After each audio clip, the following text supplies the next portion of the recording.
दादाजी एक कुर्सी पर बैठे हुए हैं। उसी समय शीला दौड़ी दौड़ी अपने दादाजी के पास आकर बोलती है, देखिए दादाजी, आज हम खेतों में घूम रहे थे। वहाँ इतने मोटे मोटे आम लगे थे, लेकिन राजू ने मुझे वह आम तोड़ने नहीं दिया।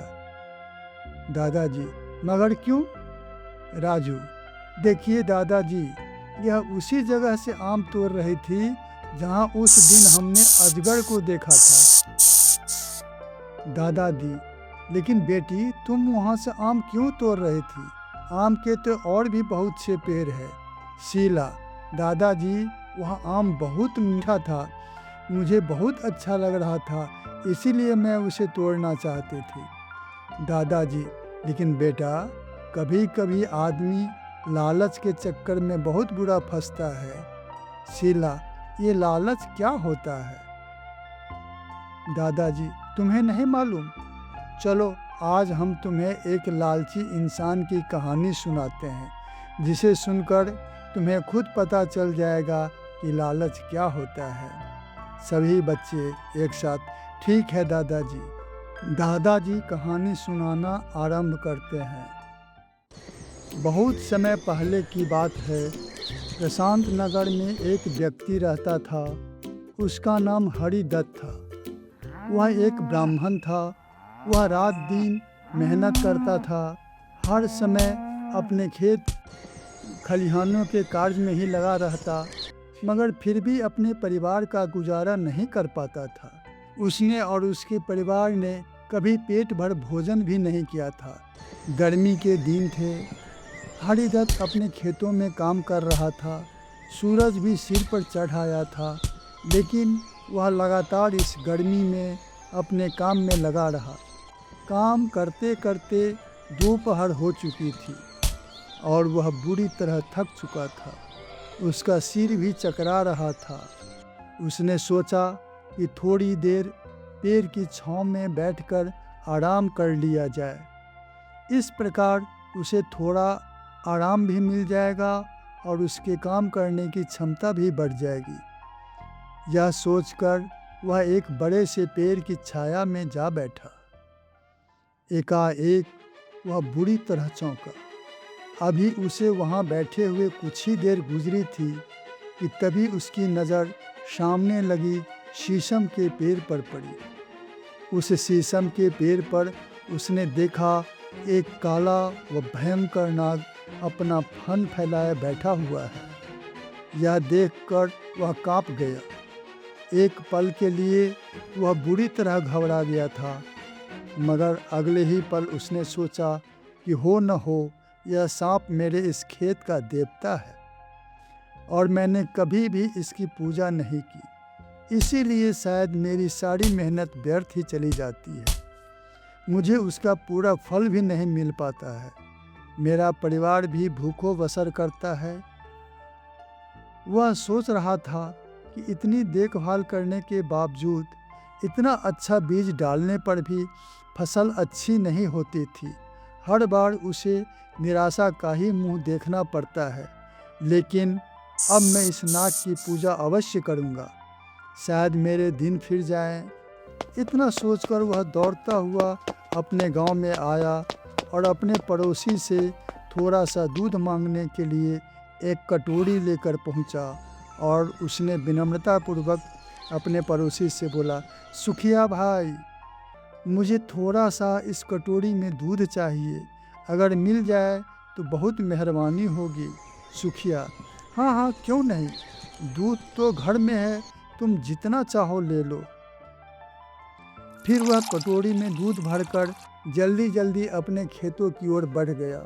वहाँ जाकर उसने देखा नाग देवता अब भी विराजमान थे। उसने खेत में पहुंचकर दूध का कटोरा नाग देवता के सामने रख दिया और बोला, हे नाग देवता, मैं आज तक तुम्हें देख नहीं पाया था। इस बात से पूरी तरह अनजान था कि आप इस खेत के देवता हैं, इसलिए मैं मूर्ख आपकी सेवा नहीं कर सका। मेरी इस भूल को माफ़ कर देना नागदेव। फिर वह नाग देवता के सामने अपना माथा टेक कर अपने घर की ओर चल दिया और कटोरा नाग देवता के सामने रख दिया। अगले दिन जब वह सुबह सवेरे अपने खेत में पहुंचा तो सबसे पहले वहीं पहुंचा जहां उसने नाग देवता को देखा था, लेकिन इस समय वहां नाग देवता मौजूद नहीं थे। शायद वे अपने बिल में घुस गए थे। उसने देखा बाहर रखे कटोरे में एक सोने की असरफी पड़ी हुई थी। असरफी देखकर वह दंग रह गया। असरफी कटोरे में पड़ी जगमगा रही थी। हरिदत्त जल्दी से आगे बढ़ा और उसने असरफी उठाकर अपनी जेब में रख ली। अब तो हरिदत्त रोज सांप के बिल के पास आता और कटोरा भरकर दूध उनके लिए रख जाता था और उपासना करने के बाद अपने घर लौट जाता था। जब वह अगले दिन आकर देखता तो दूध के कटोरे में उसे एक असरफी जगमगाती हुई मिल जाती थी। हरिदत्त उस असरफी को भगवान का प्रसाद समझकर रख लिया करता था। अब वह बहुत खुश था। उसके दुख के दिन अब दूर हो गए थे। उसका परिवार अब सुख का जीवन व्यतीत कर रहा था। एक दिन हरिदत्त को अपने एक दोस्त की शादी में जाना था। उसने सोचा कि अगर मैं शादी में चला गया तो फिर नाग देवता का क्या होगा, उन्हें दूध कौन पिलाएगा। इस बात की उसे चिंता होने लगी। फिर उसने एक उपाय सोचा और अपने पुत्र को आवाज़ दी, बेटा। पुत्र, जी पिताजी। उसने अपने पुत्र को हिदायत दी, देखो बेटा, तुम रोज़ाना समय पर खेत में जाना और नाग देवता को कटोरे में दूध रख देना। मैं 2 दिन के लिए शादी में जा रहा हूँ। जी पिताजी। देखो बेटा, जब तुम अगले दिन सुबह जाकर देखोगे तो तुम्हें कटोरे में एक असरफी भी मिलेगी। पुत्र चौंक कर, असरफी? हरदत्त, हाँ बेटा, तुम असरफी को वहाँ से उठाकर चुपचाप घर लौट आना। पुत्र ने कहा, ठीक है पिताजी।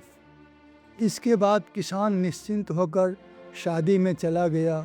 उसने पूरी जिम्मेदारी बेटे को सौंप दी थी। लड़के ने भी अपने पिता की आज्ञा का पूरा पालन किया। वह दूध का कटोरा लेकर खेत में पहुंचा और उसने जाकर वह कटोरा नाग देवता के सामने रख दिया और उसकी उपासना करके वापस चला आया। फिर उसने मुड़कर नहीं देखा। अगले दिन वह सुबह सवेरे गया तो कटोरे में सोने की असरफी देखकर हैरान रह गया। उस असरफी को देखकर ब्राह्मण के लड़के के मन में लालच आ गया और वह सोचने लगा कि हो सकता है इस नाग देवता के बिल में असरफियों का ढेर हो।